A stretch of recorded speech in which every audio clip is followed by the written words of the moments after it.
podcast where we talk about the things that are hidden in the shadows. I'm Isaac. And I'm Megan. And on this podcast that you guys have been clamoring for us to do, we only got almost 80 followers on the page alone. We haven't even posted anything until this, because you're listening to this now after, so it's kind of a past tense thing. Anyway, on this podcast that me and Megan from Not Your Average Conversation podcast are doing, this one's strictly going to be about paranormal stuff. Our experiences that we've had with everything paranormal you can think of. Yeah. Well, mostly ghost stuff, but I think a few alien experiences I've had. And that's another thing we talk about: aliens, ghosts, cryptoids, interdimensional stuff, just anything underneath the weird, the stuff that people put in the shadows. Yeah. Because they don't want to talk about. Yeah. So that's going to be our podcast. Yep. Spooky stuff. And we'll talk about, and we're going to actually have an episode where we just talk about people's experiences. So like you would write into us and we'll share those experiences. If or just read the stories that people send. Read the stories, we might have one week where we're just like, everybody send in your stuff. And we don't even read them until the podcast. And that would be kind of cool to get our actual reaction to it. Now, information for people about us with this, because I know we talked about a few things in our other podcast, but we are both Christians. Mm-hmm. And we're not bigoty Christians when it comes to stuff like that. We do have open mind when it comes to the paranormal world, obviously.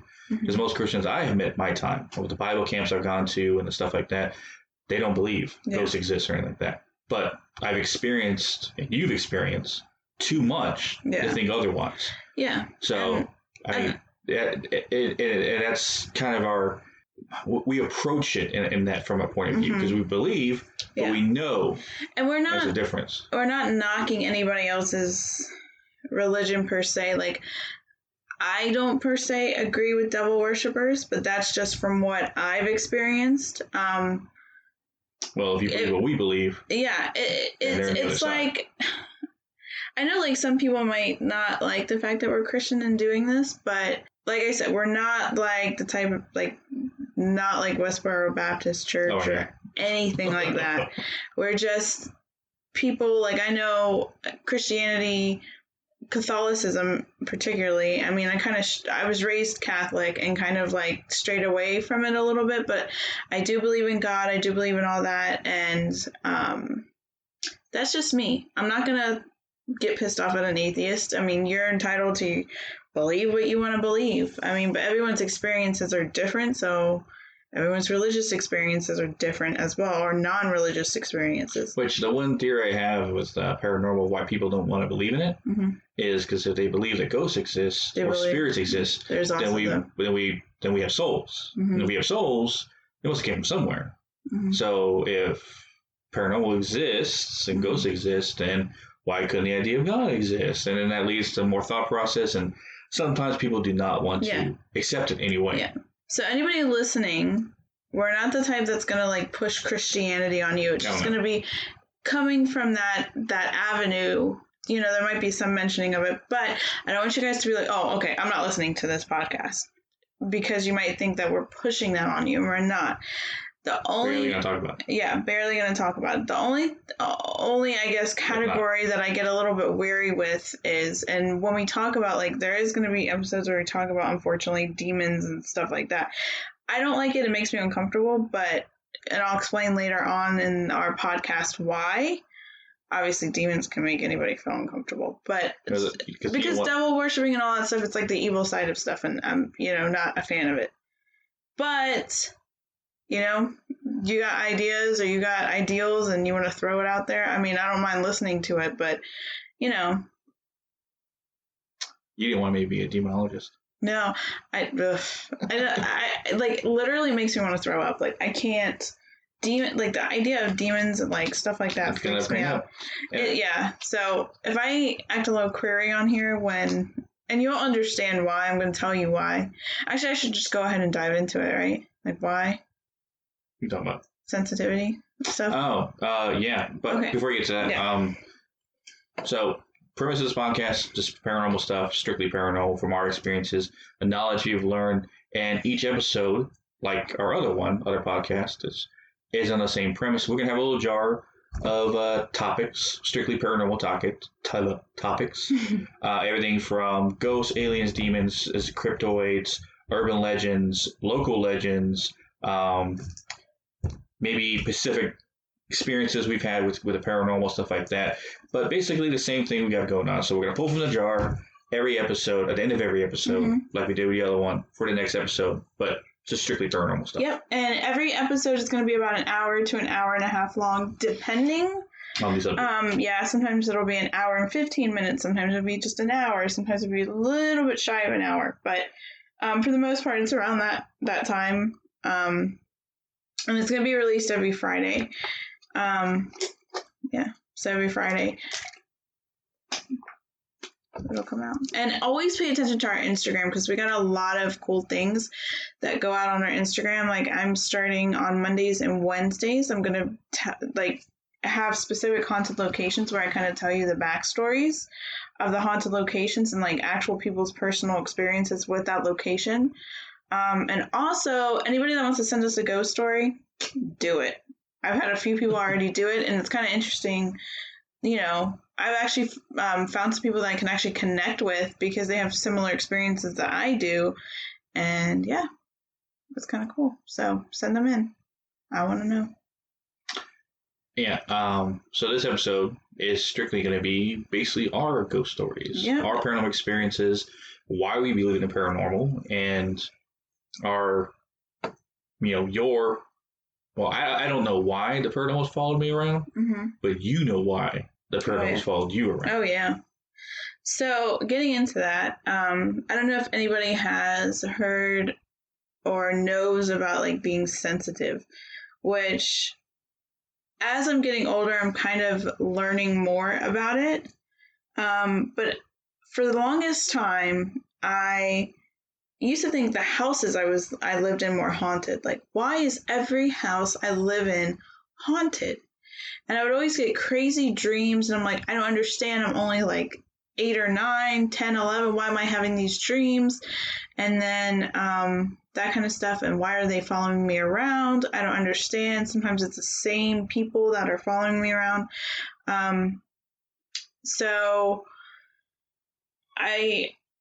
this paranormal stuff started happening too with Isaac, and Isaac noticed it, and Isaac has an interest in paranormal, and then that's when he brought up the idea of me possibly being as sensitive.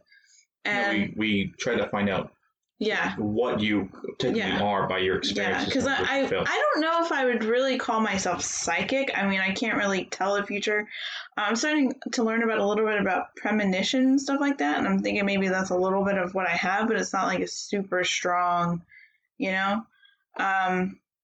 but I've reached out to a couple people on Instagram that have helped me a lot with this whole thing and diving into the right avenues to like learn more about it. And so I'm a sensitive. So basically what I can do is, this is with the living and the dead, I can actually feel residual like energies. Like emotion, energies, that kind of thing. Yeah. Like for instance, if someone is truly evil and, has a demeanor on their outside to be like, oh, they're so nice, but I can really sense that way. And it's crazy because I've done it before with Isaac. And it happens a lot when I'm with a big group of people. I start getting really bad headaches because of all the energy. And I was able to remember we were at one of your holiday parties. I think it was one of the first holiday parties at your work. And I was able to pinpoint everybody's thing, everybody's like true self, I guess you would call it. You know what I mean? And how they are. And I always tell Isaac why I can pinpoint. And it happens with my sister too. It was funny. She used to get annoyed. She would date these guys and I'd be like, okay, well, they have this trait, and I just get a bad vibe from them. She used to get annoyed because she used to go, but he's so nice. I don't get with that. And then later on in the relationship, bam, I was right. And so I could do that. And then with the dead. You're a bullshit detector. Pretty much, yeah. I guess that's what it is. Like I can, and it's something that it's funny because it happens with my grandmother has a form of this, my mother has a form of this, and then I have a form of this. And so we each do kind of something different. That's a great mystery I've been trying to figure out is your bloodline and why it's always... Yeah, and I have a friend on Instagram that we started connecting. She actually invited me to go on an Instagram live with her for our other podcast, and because I follow her and she does like really cool stuff on Instagram. You can say and so, Halloween Girl Forever. Yeah. And she's got really cool content if you want to check it out. But she's really been helping me kind of dive deep, and she was talking about lineage because for some reason I keep going back in my head that because somewhere in my family blood I have Native American in it. And I don't know why my mind just keeps going back to that. So I don't know if there's something with that. And so we're just she's helping me kind of like figure everything out. Because like I said, I normally kind of ignore everything. I didn't want to get into paranormal just because there's an evil side to it. And I really didn't want to open the door for the evil side because I have had a little bit of a run-in with the evil side before. That was against my choosing. I didn't want, anything to do with it. But yeah. And don't ask me why, like when I really start talking about paranormal stuff, I start getting like really bad headaches. I don't know why. They know. I don't know. That's weird. I just don't know. Yeah. And I get kind of like freaked out with stuff a little bit easy. But yeah, like going on our experiences like last night was crazy. There was a crazy amount of paranormal activity happening. Yeah. Like, no, oh my God. I woke up because my son right now is on like a crazy night schedule, and he's about 3 years old, almost 4, and he had it where he woke up at like 10 o'clock and was like up all night, and so I was like kind of like dozing off, like not asleep, but my eyes were kind of like shutting a little bit, and I straight up heard somebody go, "Megan." Was it Megan or was it? No. This sometimes it's a whisper, but this was not a whisper. This was like I straight up like turned because I thought it was a family member going, "Megan." And at this point I'm not fazed by anything because like as we go in my past, you'll see like literally I've had everything. I've been touched, scratched, pulled, pried. My name's being called. I've had doors shut on me. I had lights go off. I had things physically pick up and shoot down the hallway. I mean, I've had like everything. So, and the crazy thing is I've never really been to a straight up haunted location. I mean, we technically live in one. But. Yeah, but like something that like paranormal investigators specifically go to because of the paranormal history. Yeah, the one thing I can say is that, well, except for the house in San Antonio, paranormal experiences haven't been on a heightened level where like they repeat consistently every single day and get to a point where it's like, can't handle it anymore, we gotta move. It's always been like here, there, kinda. It's little things. Yeah. And thankfully it's not anything super scary either, like demonic. Also the shadow figure I saw last night. Yeah, that was it was crazy because he saw a shadow figure, and then that opened, I guess, the floodgates because everything. There was like someone going, "Megan." There was walking. My son was talking.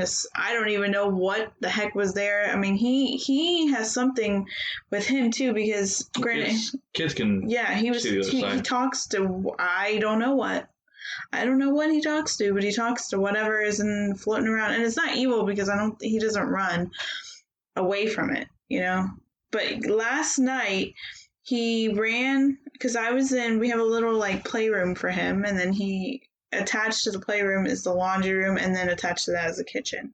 And he ran in the kitchen, and then I heard he ran, and he has right now a speech delay where he can't say a lot of words, so he can't really say what he saw.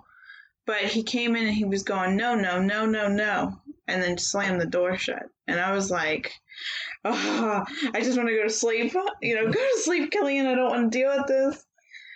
Well, the shadow figure that I saw looked like it was like his hand was extended out and he was leaning into your grandma who was sleeping on the couch. Now, because how I was looking at it, I was in the kitchen and where I was sitting, because I was eating, and had the phone set up on the table so I could look at that while eating because Killian was in my chair, I think.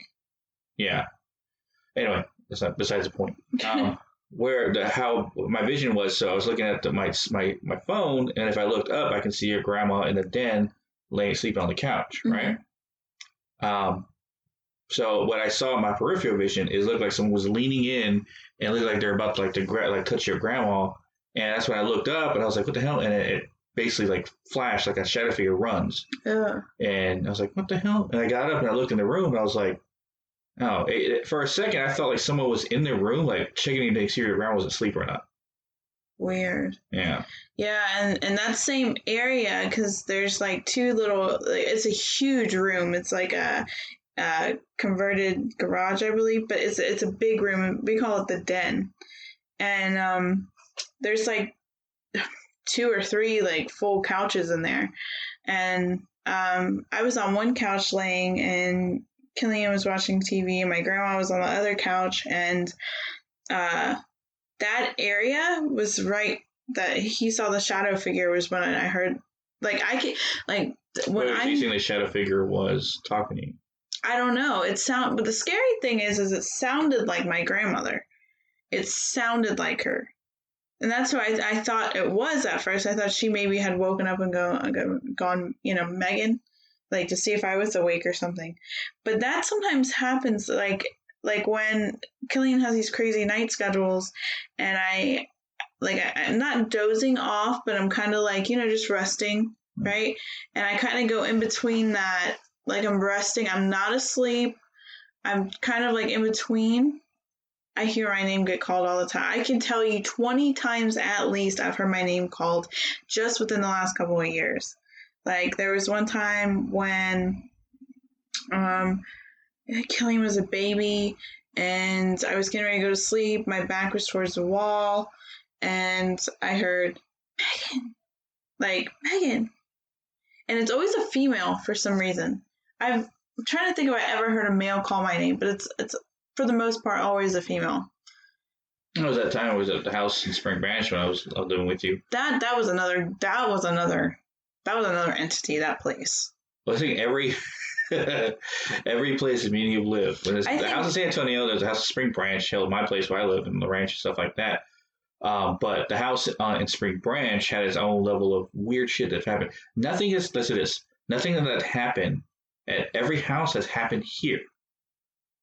Yeah, every single house that we've stayed has had different experiences, but paranormal altogether. San Antonio, you've had, was it a lot of weird stuff? Oh no, San Antonio. What's called? That goes without saying. The one in San Antonio, because we lived outside of San Antonio, Texas, when I was a teenager, and when I was first dating Isaac, and right outside in a town called Spring Branch. And then in San Antonio, in the city limits. And we lived in this house.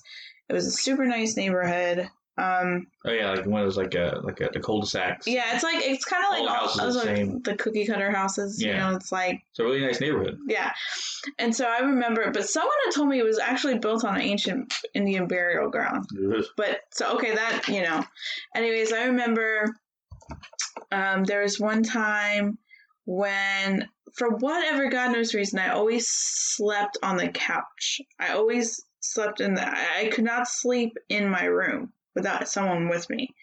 And so I slept on the couch. I would watch TV, keep the lights on kind of thing. And that's another thing with me is Isaac sleeps with no lights on. But before I met Isaac, there was no freaking way. Because I'm the scariest thing in the dark. Oh my gosh, creeper. Anyway, so for the longest time when I was a kid, I used to always sleep with the covers over my head because I felt like if I heard something, it gives me that second to not see something standing over me kind of thing. Okay. That was nothing. Keep going. Did you just... Okay. I think he just farted on the podcast. No one needs to know. It was a ghost fart. Oh, all right. It's the floor creaking. Okay. Sound effects. Anyways, so there was one time, and I still can feel everything like it happened yesterday. I had my back turned into my back was towards the TV, and my body was in the couch, if that makes sense. Your face hurts couch. Yeah, I was in the couch, and so I had the blanket over my head, and I have two younger sisters. I had a 3 or 4 year old sister, and then I had a sister that was like maybe 9, 10, and I heard like like little kid laughing, and I was like, what the heck? What is she doing up? But in my head, because I had heard paranormal stuff in this house before, I was like, I'm not just gonna immediately look. I'm just gonna wait a second. And I straight up felt multiple little kids touch me. Like little kid hands, like touch me. And so they were all in a row, and they were touching me, and they were laughing. Like, I'm touching you. Right, I didn't actually hear the I'm touching you part, but they were laughing like that. And so I said, I'm just going to pull the covers off real fast, like surprise them kind of, right? And so I said 1, 2, and then on 3, I pulled the cover off real fast, right? And I get goosebumps talking about it. I pulled the covers off, and I couldn't see anything, but I heard like if the kids were running away laughing, right? Then when I was pregnant, I don't know why little kids, I don't know. And the scary thing about that is some people believe there is no kid ghost. There's no kid ghost. It's like demons disguising themselves as children. I don't know how true that is. Well, it's a theory that paranormal investigators it's amongst them. But some of them disagree, some of them agree. So yeah. If that's true, could you just imagine how fucking scary that is? Like, yeah. Anyway, so so I didn't see any, but when I was pregnant one time, I remember one time I used to wake up I still to this day I wake up in the middle of the night. Sometimes it's 3, sometimes it's later, sometimes it's earlier. It's always wake up in the middle of the night. And so one time I woke up and I saw like little kid shadow figures around the bed. And then when you blink, okay, that must have been maybe I was coming out of a dream. I don't know, nightmare type of thing. Don't know. So I blinked my eyes and they were gone. But I literally saw different heights, little kid shadow figures around the bed, and that happened a lot when I was pregnant for some reason. On that, about the kids. One information with you that I've learned that we've just categorized is there's 5 ghosts that have been following you around forever, at least for a while now. And we categorized them best way we can describe. Well, these 5 different spirits. 1 or 2, count them, are little kids. And you said you've had a feeling it's a boy and a girl, right?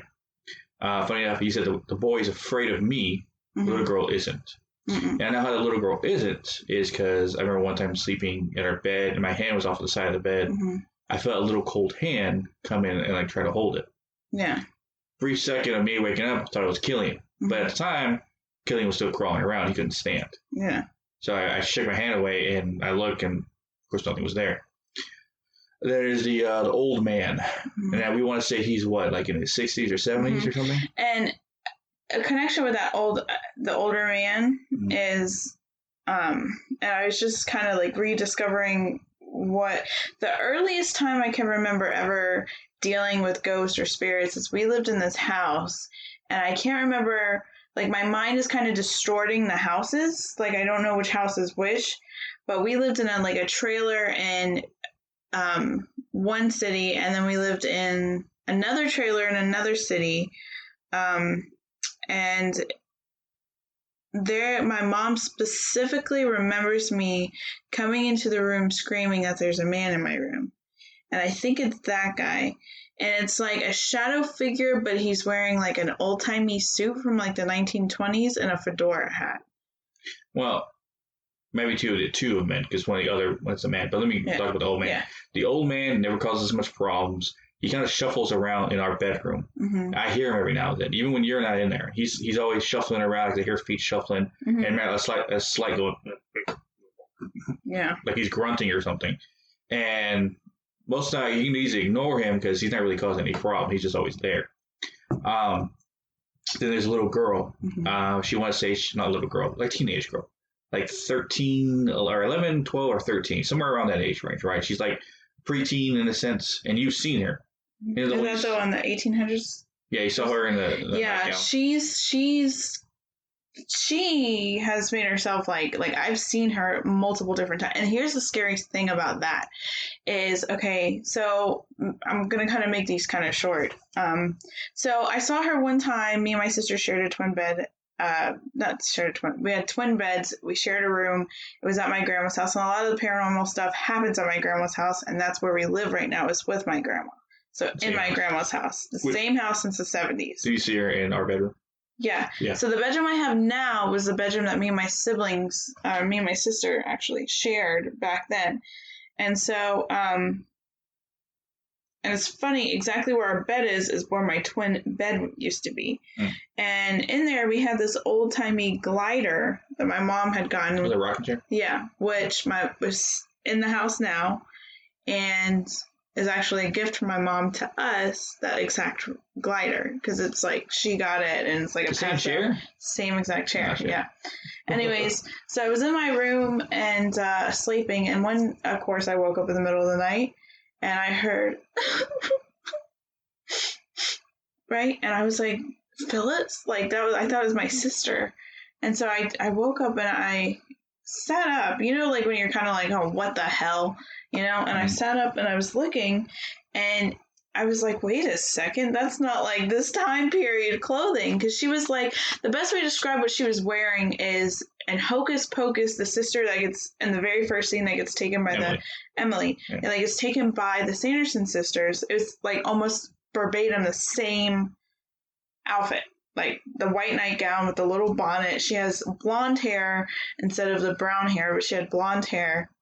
And she was crying with her hands in her head in her hands. And I was like, what? And I kind of like looked in, and she looked at me because she had light blue eyes. And then of course I was like, Mom! Right? And my mom came running in, she disappeared. Forward years later, right? So at that time when I first saw her, I was like 10, and this had to be when I was like 13 or 14. And that's when we moved to Texas, in that house that those kids pressed on me, and I saw things, right?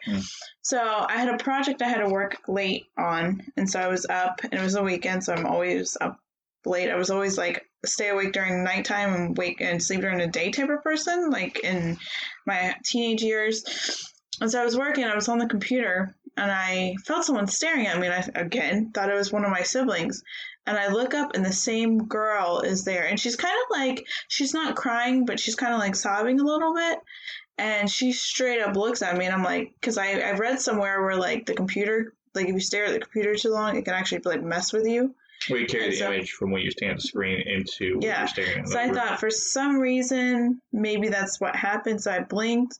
And she stayed there. Like, she straight up stayed there. And she kind of did a little bit of a smile. Like, you know, when you clear your crying and you kind of smile, like, you know? And so I was like, what the freak is that? And so I yelled for my mom again. And, of course, my mom came out of the bedroom. She disappeared. Forward, right? So I'll be 26. So about when I was 24, it was a couple years ago. No, it was maybe last summer, I'm not sure.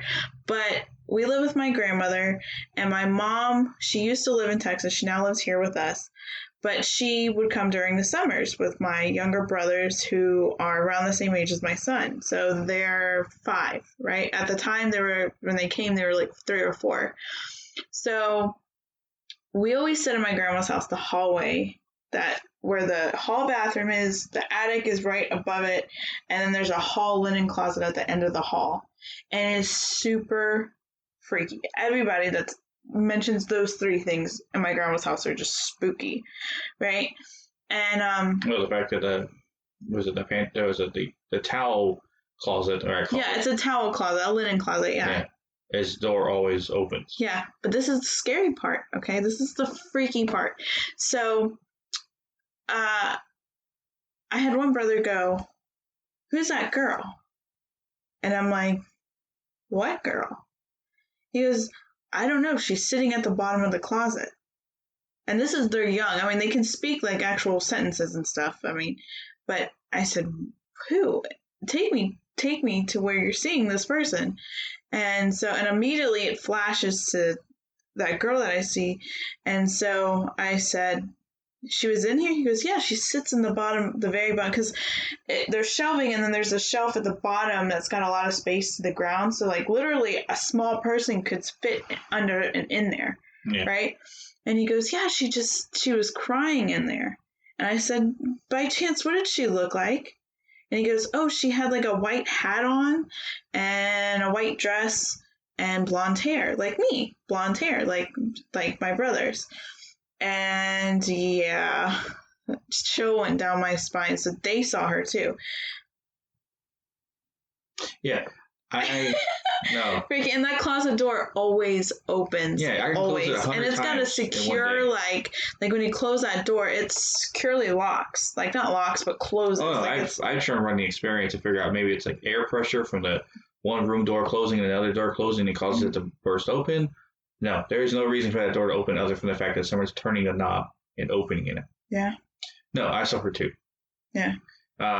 It's in San Antonio. I just saw her face. Like it was hard because it was dark in the room, so I could like basically see where it was. It was when we were dating, and I was laying on the couch with you, and you were asleep, and I was watching TV. And where I was laying is that TV was in my my straight vision. But I'm basically where I'm sitting is that I can see down the hallway to your room. Right, your room's the last door, and it was open. Right, and I could see the door open. I could see your bed. Of course, the room was dark, but I mean, I could still see like the shape of it and everything like that. And your dresser that was right next to when you walk right in the door to your left. So it was right next to the light. It's all that.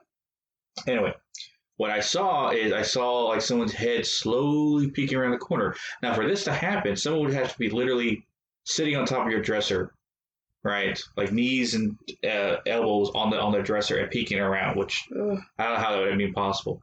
But she was peeking around in the corner, right? And I could see her whole head and hair. It's a window doing that. I think I keep looking. I know there's a curtain moving over here that's like weird, and I'm just like, oh my god. And I see her head peeking around the corner, and her hair coming down, because I could see the hair and stuff like that. And the second I look, I see her like whip her head back real fast, like saw me, and they move back, right?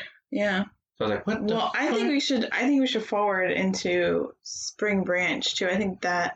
Not done talking about the list. Oh yeah, sorry. I got sidetracked. There's so many like stories. So, one of the 5, teenage girl. She's been around a long time. She follows you every single place you go. Yeah. And so is all the others.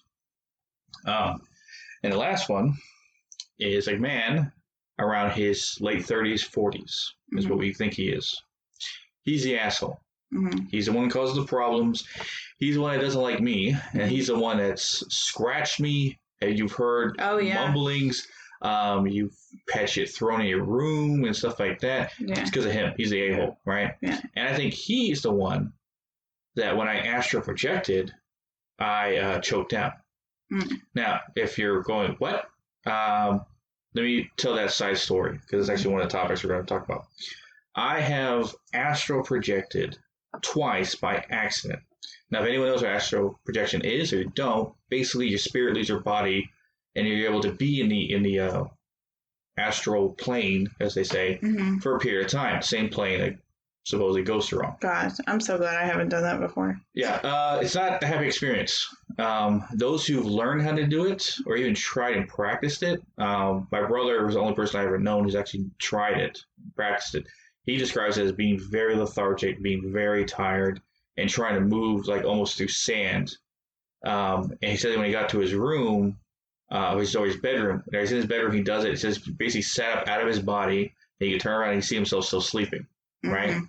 And he was able to go to the door, and he thought, wait, I'm a ghost. Why would I need to open the door? So he basically just walked through it. And he said it was like pushing yourself through clouds. Like you could still feel it, but it was like walking through air in a sense. And he said on the other side, it was just darkness. Scared him. So he jumped back in his own body, essentially. Now, me, I wasn't so practiced. I've done it by accident. First time, and the reason why is because by the time we started dating, I was staying over at your place, and I was sleeping in the same. I had a weird messed up schedule because I worked overnight. So I would sleep during the day, be awake at night. And sometimes my schedule would get messed up when I would stay over and I would fall asleep at night, right? And then I would wake up, like taking a nap in a sense, and then do something else. But I started getting sleep paralysis or paralyzing your sleep. I think I'm saying it wrong. Yeah. Basically, you're frozen in your sleep, right? Yeah. And it happened to me a lot, like a lot of the time. Never saw anything, but I felt things. So the first time I did it by accident, it felt like someone's hands are on my shoulders, and literally my arms are crossed, and it felt like someone pushed me and laid me on my back. So I was laying on my side.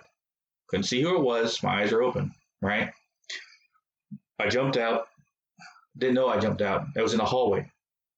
I was looking around, and I was like, what? And I tried to yell out, and I couldn't say anything, right? And then I felt myself like being like pulled backwards, and I basically woke up and I was like, what the hell's going on? Yeah. That was the first time.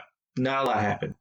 The second time and the last time I ever did it, it was early morning because I remember the lighting in the room, right? Not quite dark time, but not quite light. So like a dusk, you would say. And I was sleeping on my side like I usually do. And I woke up, but I didn't wake up, right? I was frozen in my sleep, and it felt like someone's hand was in my chest, squeezing my heart and trying to pull something out. And I was so angry that I couldn't physically do anything. I was stuck. And I was getting more and more furious every single second to a point where I just felt myself go out of my body. I jumped out. And I was standing on the opposite side of the bed that I was laying on, your side essentially. So I could see you sleeping. I could see myself, basically on my back anyway. And I saw essentially who it was.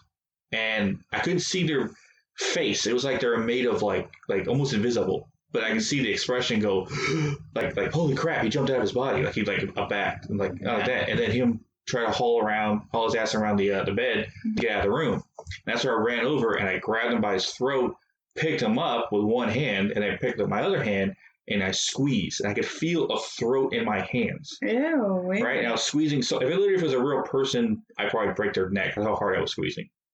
And I could feel the hands on my forearms, like trying to get loose.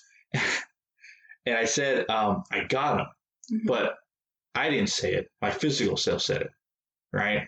Because it sounded like it was off in the distance. Like I got him, but it didn't come out of my right.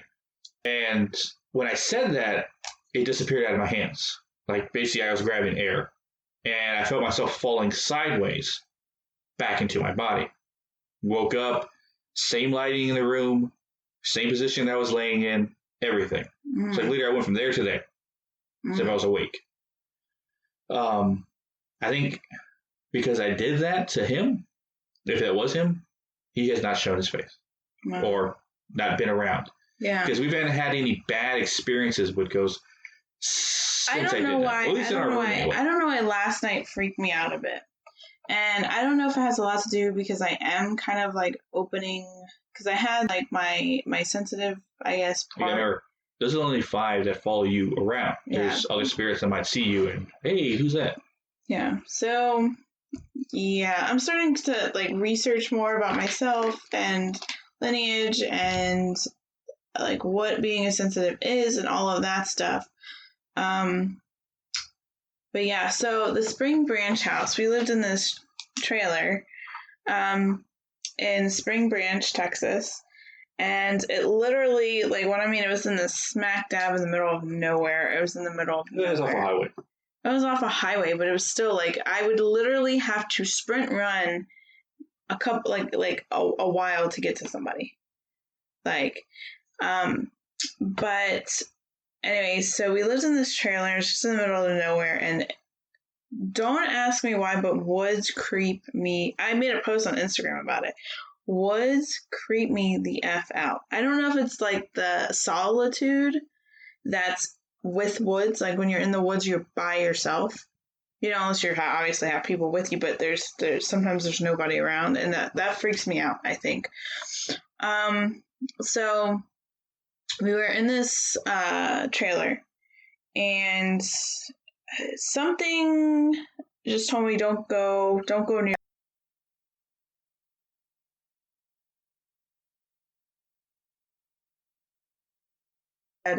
Not to go outside or not to go in the woods. My head just told me not to go in the woods. Anyways, my dad wanted to go exploring, and I said, I really don't want to go in the woods. I don't trust these woods for some reason. Now, granted, there's a path that went near our property, but wasn't really in our property. That like teenagers from a subdivision, like on the other side of the, I guess, highway area, whatever, they would walk through that to cut through to get to the Dollar General that was like a couple blocks down. And so one night you had to go to work and you worked nights. Yeah. And my parents were on their way back from Austin, Texas, which is about an hour? Yeah, for where we live. Anyways, so I would have to be by myself. And I remember you said, oh, you want me to make some excuse? And I'll say, I have to come in late. I'll stay with you until they get back. I said, no, don't do that. And at that time, we had two, big dogs. And so I was saying, if anything happens, I feel like they would protect me. We had some sort of, not like weapons, but they were like if I was in a desperate situation, I had like a baseball bat and thing. I mean, if someone had a gun, it wouldn't really do much. But I mean, if someone were to break in, I could at least defend myself to some degree. And I have the dogs, And so I said, and when it's pitch black in that area, it is pitch freaking black. And I remember a couple minutes passed and I said, because there was a room that we had in the house that literally had like no windows. And it was like a TV room that we used it for. And so I was like, you know what, I'm just going to stay in there. There's no windows. No one can see me, whatever. And I put enough lights on. Something's burning. Hold on. Oh, I hope it's not my chicken. Okay, for those of you, I should get back on here and tell you what just happened. So, something crazy, I don't know if it was paranormal or not, probably just stupid, but a weird coincidence happened. So, before I came on here, I left a pot of chicken, boiled chicken, for chicken tacos on the stove. So basically I had 3 chicken breasts, frozen chicken breast, and it was in a big stock pot, and I filled out all the water up so that way I could use chicken stock for other stuff. And I filled it all the way up. Before, when we were really ready to go with the podcast, my mom came in and said, hey, you want me to turn it down? And I said, yeah, turn it down. She checked it. Nothing was sticking. Nothing was whatever. And I've done this hundreds of times where I've left the chicken on the stove. I even left it on high before, and I never did that because I put the same amount of water in every single time. Anyways, we were doing the podcast, and all of a sudden, smoke. I started smelling smoke, and that's when in the podcast you hear, oh my gosh, what is burning? And pause it and then figure out what's going on. The entire house was filled with smoke. The chicken pot on the bottom was black, but the chicken itself was not black. I don't know. I've done this 100 times. What would you tell me what you were saying before we even started recording, that you felt like some things are trying to prevent us from even doing this podcast? Oh yeah, I know. I've said it before that I don't know what it is, but I feel like whatever doesn't want me to do the podcast in a sense for some reason. I don't know why. I don't know. Who the heck knows at this point? And just right before we started the podcast again, they were saying technical issues on my computer. We have been doing Not Your Average Conversation podcast, which is the other podcast. We've used the same thing, same equipment for how long now? 2 months? 1 episode a week? Yeah. It has never once told me failure to save, lost signal, whatever. And it just did it then. What the heck is going on, man? What were you talking about beforehand? Spring Branch. Oh, no. We're going to talk about a scary story. I'm about to blow some people's minds with this story. Yeah. Anyway, so my parents were coming back from Austin. I called them. I said, hey, are you going to be here anytime soon? And, I'm starting to get a little weird. And I had just a weird feeling about it. And so, it was pitch black outside, couldn't see anything, and it kind of made the house look like there was more people here than none. And the walls, to be honest with you, were paper thin. Like, you can hear everything outside. And I started hearing footsteps outside. I said, maybe it's my imagination. Maybe there is just, I don't know, like deer, cows. There's a cow that would get loose that would walk on our property. So that's what I thought. And I hear the dogs kind of get alert, and I'm like, oh crap, And everything starts accelerating. Like, I start hearing more footsteps. I thought I heard a couple of people talk, whatever. And then I started hearing beating on the trailer. Like, someone was just knocking, like, right? And it's, like, surrounding the whole trailer. Like, we had a pretty long trailer, and I could hear knocks from, like, the bathroom in my parents' room, which is on the opposite side. I could hear knocks near my bedroom. I could hear knocks all around, and they started getting closer and closer to the, like, area where the room was that I was staying in. And so I was like, you know what? There's no windows. I could just stay. And then honestly, the trailer was kind of poorly made. And I was like, literally, if someone wanted to ramsack into the trailer, just run into the trailer, I could totally see the trailer just like caving in. Right? So I started getting worried, and I was like, do I call Isaac to leave work to come? But then again, that's 30 minutes out, or 15 to 30 minutes out. I was like, I called my dad. He said he's on his way, and I was like, hurry, because I don't know what's outside. And then all of a sudden, the banging started getting louder, right? And I called my grandmother, petrified. And my grandmother's in a whole nother state. She can't, like, just magically come over here. So I stayed on the phone with her, but she heard the banging. The banging was getting loud, and I could hear people talking, and they were getting closer and closer to the doors, because we had a back door and a front door. And I could hear laughing, and the dogs were, like, barking and everything. And then, like, within 30 minutes of that, I ran into the kitchen and grabbed, like, I don't know, knives, because I was like, well, at least I can put up a fight, and somehow get out there. But it sounded like multiple people, so that's what worried me, because it sounded like multiple people outside. And I was like, what the heck, I didn't hear it. Past that point, I didn't hear anybody's voice, but it was the banging and stuff. And so that continued on for a while, and then my parents, I went past the front door, and I could see lights from the highway, and I knew it was my parents. And so the stuff stopped, right? And I remember telling my dad, I was like, hey, he looked around the property, didn't see anything, it was at night.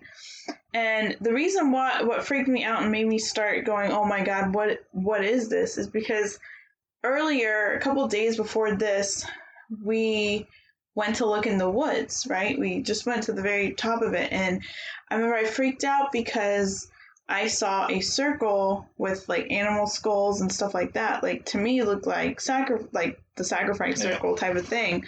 And I was like, holy crap. And we would always see, like, it was always, I didn't want to scare myself or scare my sisters. And you would sometimes see people run in the woods, like, just like a quick, like run, like someone running, like looking and then running when you see them.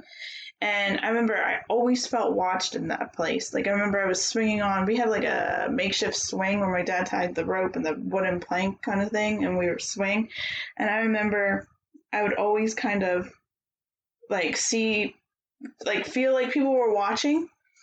And so the next morning, my dad went, and there was a bunch of beer cans that were not ours, because no one in my house drinks, all over the place, like in the woods near that circle. That circle was still there. They were in our trash can. So I don't know if that was kind of like maybe weird people in the woods, but for sure that was a freaky situation. And that just ties into the whole fact that place was creepy as hell. Yeah, like the times that your sister saw yourself walking to her room. Oh my God, the same house. Yeah. What the freaking heck? A doppelganger. Yeah.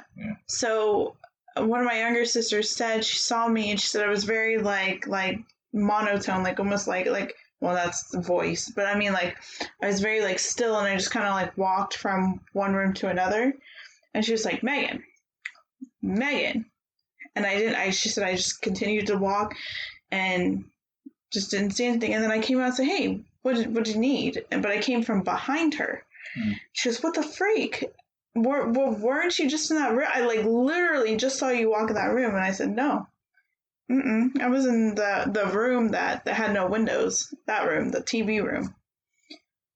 And yeah, so that house was just, and the closet, I put it to you this way, like, I don't know if it has a lot to do with the sensitivity, but I always feel like closets freak me out. Closets and hallways. Dude, I can't with them.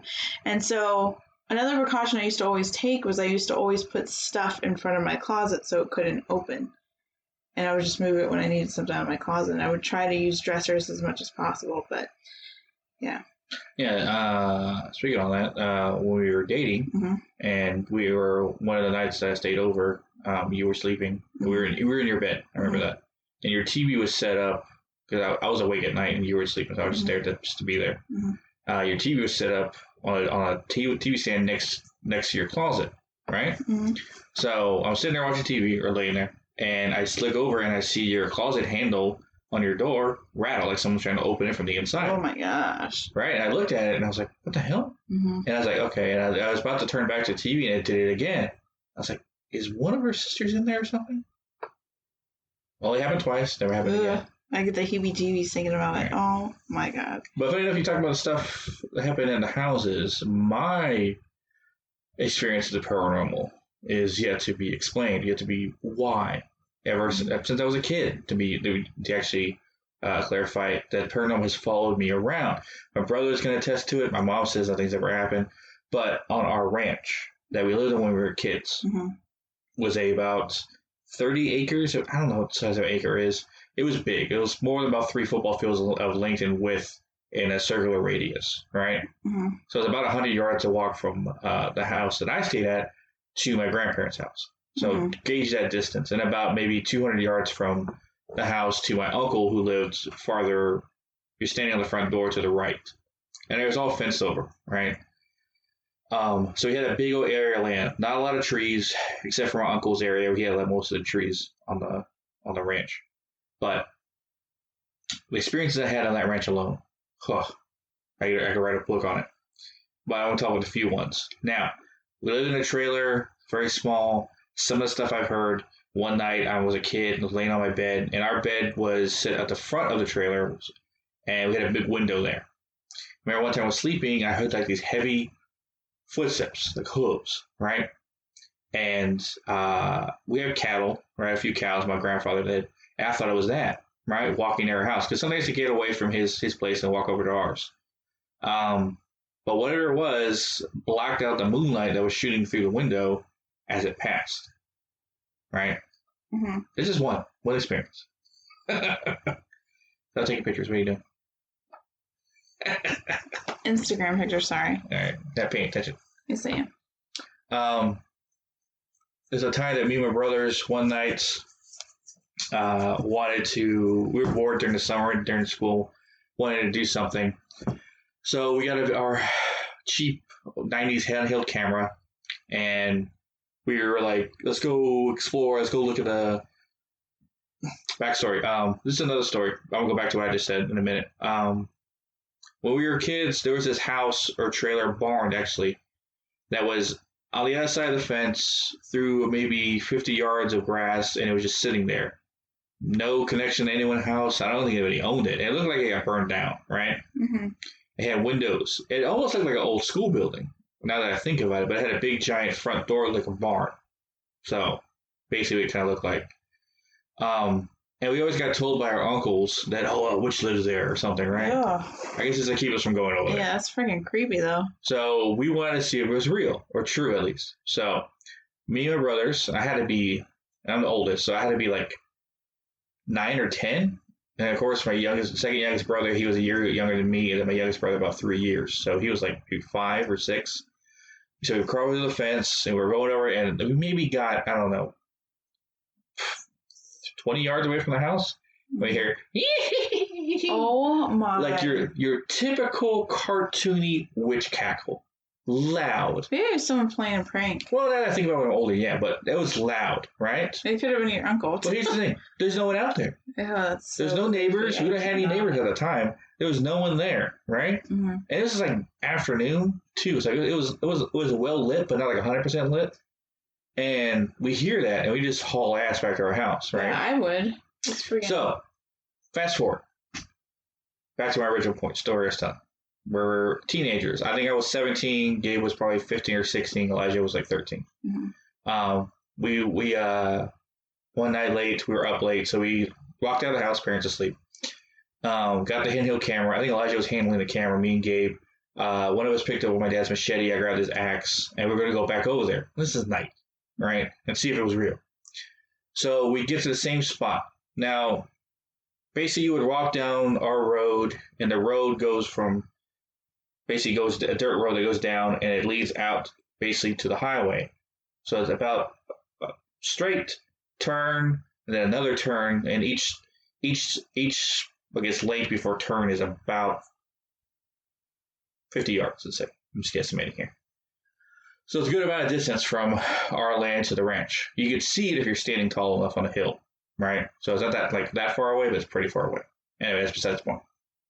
So we're walking outside the road where the fence is, in the same spot we crossed when we were kids. Same barns there, hasn't moved. No neighbors still. And he's handling his handheld camera. Gabe is he's a little further ahead of me, right?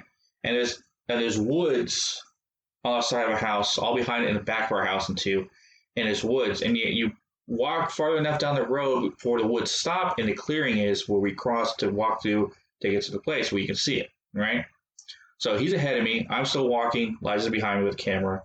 He stands, second brother Gabe, he's farther than me. He's looking out to the field, and he's frozen. He's standing out there staring. I go, Gabe, what is it? And he just points. And when I get past the woods enough to see into the clearing, what I see is a white figure, a man, or it looked like a guy, right? Figure, it's completely naked, right? But their skin looked like rotted. Ew. Right? And I could barely see it because that was probably half moon at the time. And what I saw mostly was him like turning around, whatever it was, just like stepping and turning around the opposite direction, like walking back to the barn that's burned with supposedly a witch lives in, right? He pointed. Obviously, Gabe was frozen in fear when he pointed. Elijah, they get crap on camera. Oh my He's a bad cameraman. But he saw it, then I saw it, and we both said, run! And Elijah, of course, didn't see nothing, so he didn't know what was going on. He just ran with us. Gabe described what he saw. I described what I saw. Elijah had no idea. Right? God. That is just us. Now, a couple of years later, right, I tell the story to my friends in high school and stuff like that. Granted, we lived in a small-ass town, so where I lived on the ranch was about 15 minutes outside of the small town. Mm-hmm. So you had to drive in darkness, right? Because I would say that on boonies, no street lamps, right? Mm-hmm. So you drive from one point to the highway, down the twisty, windy roads and the backward roads, stuff like that, to the ranch where I lived on, nothing but darkness, right? So no street lamps or nothing. So friends would have to, I didn't have a car, so they would have to, if you wanted me to go hang out with them at their house on the weekends or something like that, they would have to pick me up and take me over there.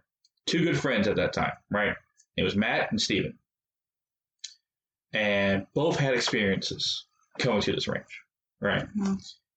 First one, Steven. Steven dropped me off one time.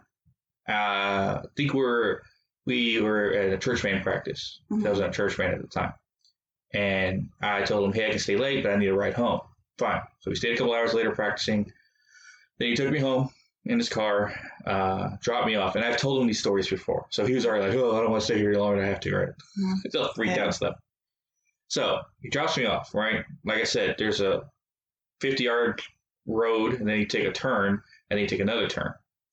And where that field is, where you walk towards his place, to the ranch, there's a more open field, and basically there's no trees. There's a big open area field that's not our land, that's just there. And then it goes in the woods on the opposite sections, right?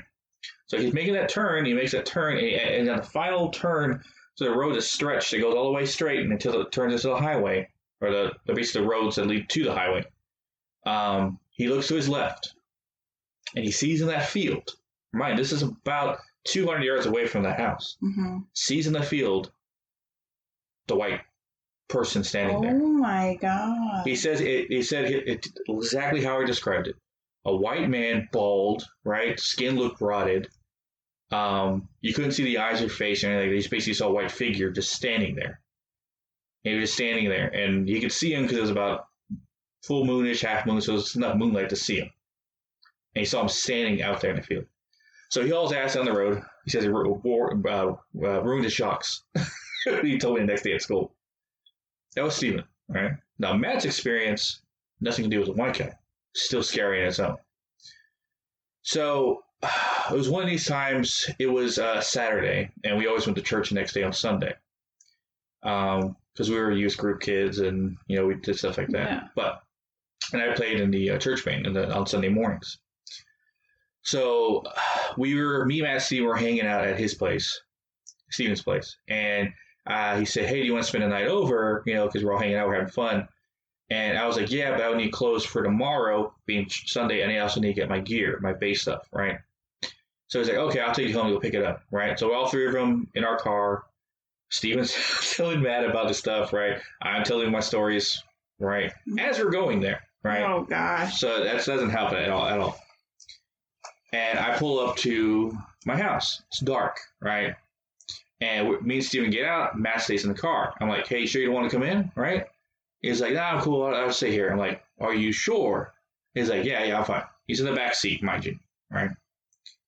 No. Yeah, sorry. He was in the front seat. He was shotgun. I was in the back seat. That's right. He was in the front seat shotgun. I said, sure you don't want to come in? Okay, whatever. So me and Steven walk up to my house. Porch light not on, right? Because it was dark out there. I don't know why my mom didn't turn the porch light on. Walk on my porch, go to the front door, come in. Steven says, hey to our mom, hey, what's going on? I ask her, hey, can I stay over at Steven's place tonight so I can go to church in the morning? Mm-hmm. And Steven's like, yeah, Mrs. Sanchez, I'll give him a ride home, right? Mm-hmm. And she's like, oh, that's fine. You just need your clothes and stuff? Yeah, so I grab my bass, and my brother's in the room, and I'm putting my stuff together, getting like whatever I need for tomorrow and all that. And we were probably in the house for maybe 10 minutes, maybe less, right? It wasn't that long that I was there. And I think Steven chatted with Gabe for a little bit, and that was about it. And we leave, right? I have my bass, have my stuff, and we walk up to the car, and Matt is now in the back seat, freaking the hell out. So we stop right there. Sorry, I forgot to mention something else. As we were leaving at the house, I turned the porch light on, so we know where we're going when we leave, not walk in darkness. Get to the car, Matt's in the back seat, freaked out, on face on his lip. Goes, what's wrong? He's like, get in the car. He's like, what? Get in the fucking car now. It's like, all right. So I just throw my bass stuff and my all stuff in his trunk, clothes. And as we're driving away, he tells us while we were in the house, right? Mm-hmm. Sitting in the front seat, you heard a hoof stomp, right?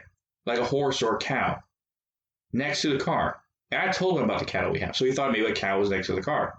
Didn't see anything. Then he heard another hoof stomp in the distance. Then again next to the car. Then in the distance.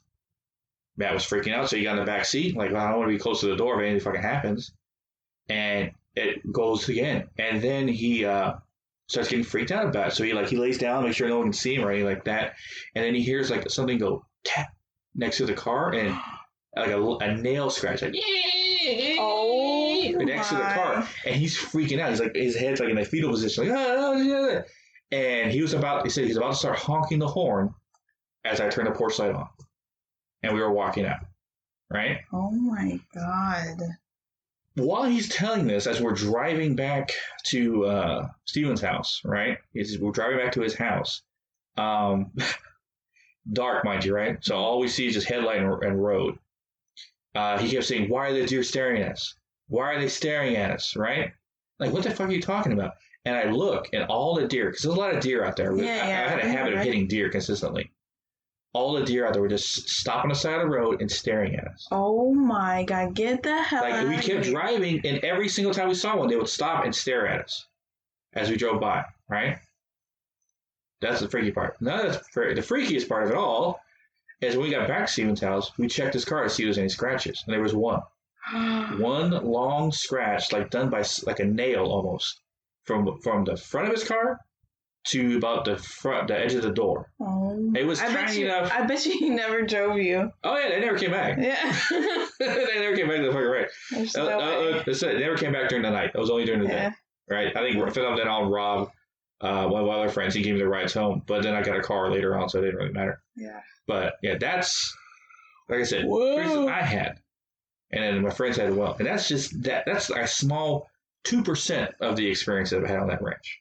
Gosh. So just a long No, story. to be honest with you, like there was a couple of times when like I would go with you to get your stuff. Over an hour. Where we're at? 105. That's fine. This is gonna be a long episode anyway. Yeah. There was like I would always get an eerie feeling. Only at night though. No, but there was sometimes like you would go to get your stuff at the ranch and you would park right outside. Like that you would stay in the car because you wanted to see my mom. No, it wasn't that you wanted to see you were shy, I know. No, you're not your mom. The house. The ranch. No, that's right. We were dating. I wasn't actually. No, that's another thing too. When we were dating, I wasn't living in that house anymore. I was living. My grandfather and my uncles built this 100% concrete building because he had 10 kids, right? So he had to make more rooms other than the small trailer that he had for the original kids he had. So he had 10 kids. He had to build another whole building, strictly just bedrooms and bathrooms, right? So it was 2 bedrooms on the bottom floor with 2 living rooms, and then you would take the stairs to go up, and there was 4 bedrooms on the upstairs. So when I went to live on my own, went to go live with my friend Rob for a little bit. Didn't last long because I couldn't afford the rent, so I moved. Not technically back to my parents, but I moved in one of those rooms that my grandmother had going to waste. No one ever used them. I think she used them for when we had relatives over for Christmas and stuff, and that's where they would stay. Yeah. Excuse me. So I took one of the rooms, and eventually Gabe, my other brother, took one of the rooms. My voice is going bad. He drinks some water. So I took one of the rooms, and he took one of the rooms. Mm-hmm. So I had a big room, I remember. And I think that's one reason our day we went up there. The experiences I had in that room, I told you enough. And Gabe also had experiences in his room. Mm-hmm. Mind you, this is my grandparents' place. That ranch alone has so many weird shit. I was going to tell you one experience I had, right? I was half awake, between awake and asleep. I'll tell you, the sleep schedule was messed up and I worked overnight. But I was on my side, and where the bed was is that if you're laying on your side towards off the bed, right, not in the bed, off the bed, you'd be facing the front door, or the door. So that's where I was facing. And I had a little nightstand and had a lamp right next to me. And the best way to kind of explain the way that building was set up is more so like apartments or it's kind of like an apartment. Hotels that the door is outside. Like if you walked out, that's one bad thing I always hate what my grandfather did with that place is that if I walk out my bedroom door, I'm outside technically. Granted, there's a roof, there's a concrete hallway, but you're outside the elements. So whatever the temperature is outside, you experience there. It's cold. Yeah, so I had to walk literally from there to the bathroom. Yeah. Outside, technically, right? Granted, it was covered and all that. But, so, that's how that comes laid out. But me looking at the door, right? I hear someone say, get up, right? And I was like, what? I was half awake. And when I opened my eyes, it looked like a girl from Victorian time, but she was black. Every inch of her was black. Her clothes were black. Her skin was black. Everything was black. And she goes, get up! It slams my nightstand. And that's when my eyes actually wake up. Holy crap. That gives me chills. Oh my God. And slams the nightstand. That's when I wake up. And as I'm waking up, I see my bottles on the nightstand, vibrating. Something just hit it. I was like, what the f-? I was freaked out. And I asked Gabe about it. And he goes, oh, you saw her too? And I was like, what are you talking about? I saw her too. Oh my he goes, yeah, he said he saw something like that in his room when he was up one late playing video games in the corner of his eye because she was standing at the door. Because the way his room was set up, his TV was set up, so he was sitting and the door was to his left. So he said he saw her standing in front of the door. He turned and of course she was gone. But you can see her in her side of peripheral vision. The way I described it is how he described it. Ew, I get chills. That's freaking creepy. Yeah, that was that one experience. I think I would cry. That's just. Then there's the other time. I think it was New Year's Eve because I remember my mom's my grandmother on my mom's side and her that family, my cousins, uncles on that side of the family. Because where we lived was my dad's side of the family. Yeah. So my mom's side of the family, they would live in San Antonio. And they would come on 4th of July, New Year's Eve to pop fireworks because they couldn't do it in the city and they could do it out here in the boonies, but no one's going to see it or hear it. They were over there, and I remember this is why I was living up there in the room. And then before we started dating, too, because I don't remember you being there. Mm-hmm. We were over there, and I was doing my hair, right? Because I used to have I still do, spike my hair up and stuff like that. Yeah. But I had to do it in the bathroom. So to keep the basically to keep the bugs out, I would close the door while I was in the bathroom doing my hair, and I heard someone knock at the bathroom door. Me thinking my brother or my cousins coming over and say, hey, or something, right? Like, hey, what are you doing? I open the door. No one's there, right? Did I hear something? Whatever. Close the door.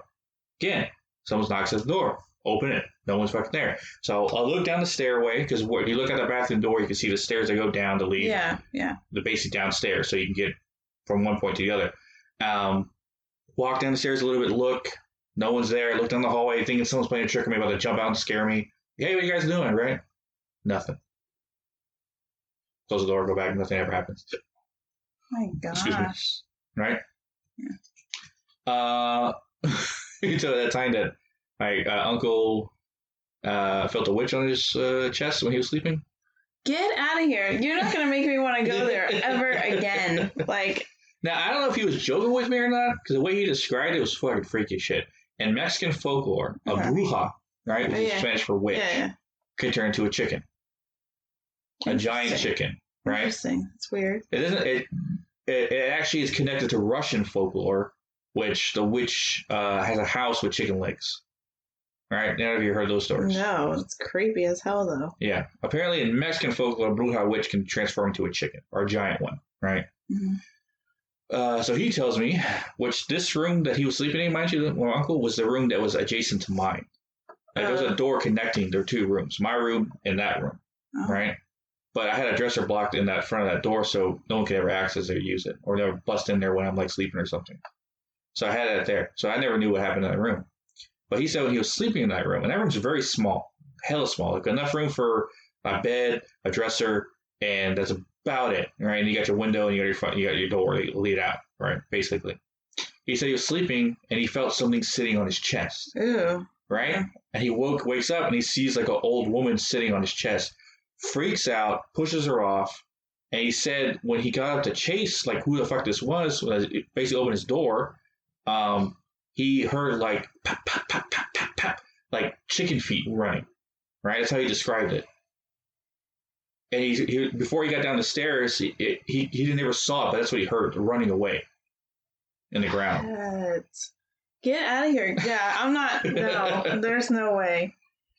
You know what's weird, though? I tried to look up, like, because that Blanco was old, the town I lived in, right, when I was a kid. That's, by the way, if any are wondering, Blanco, Texas, where I lived when I was a kid. That ranch I lived on was in Blanco, Texas, but it's the main town was like Center Point, and then I was about 15 minutes out of it, but still Blanco County in all technicality. Anyway, Blanco itself is very old. Been around since like there's pictures of it like early 1800s and stuff like that. It was established. Yeah. So I tried to look like was something on this land that was cursed or had some weird shit happen or anything, right? Didn't find anything. But what I found is that when you drive up to my place, of course, the turns, the 1, 2, 3 turns, right? Go straight, turn right, then turn left, and then you basically come out to my ranch. Yeah. There's a big tree where the fence line is, right? And one fence line, it's not on our side of the fence, it's on the other side of the fence, whoever's landed that is. So when you're driving up, you basically used to be a cattle guard there. You drive up, you pass, and you drive into the entrance to my family's ranch. There's a big old tree to the right, right? And I was looking at that tree one day when I was near it. I was walking over there, and I could see one of the limbs, the biggest branch that was extending out, had this weird indentation in it, right? One of the branches, the big one, had this weird, almost like where a rope used to be. Yeah. That basically was worked for like forever, right? So that tree basically was a branch, and then it had like a ring of an indentation in it, and it was the branch. And I thought to myself, what could cause that? Well, years of using a rope on that tree. This is Texas. Mm-hmm. Right? This is the South. What would they use a branch like that in the middle of nowhere before my grandfather bought that land? To hang people. What the fudge? Right? That's my first thought. It looked like it hasn't been used. That branch that was like, wherever that indention was growing over, but it was still there. That is scary as hell. Freaky. Because when my grandfather bought the land and stuff like that, there was nothing out there. Yeah. So they could easily use that. Someone could use it to hang people from. Yeah, and I mean, that's my only possible conclusion of why there's so much weird shit that ever happened on that ranch. It's crazy. And if anyone's listening and want to go to it, I'm not. Yeah. Creepy. Not worried about it. Creepy.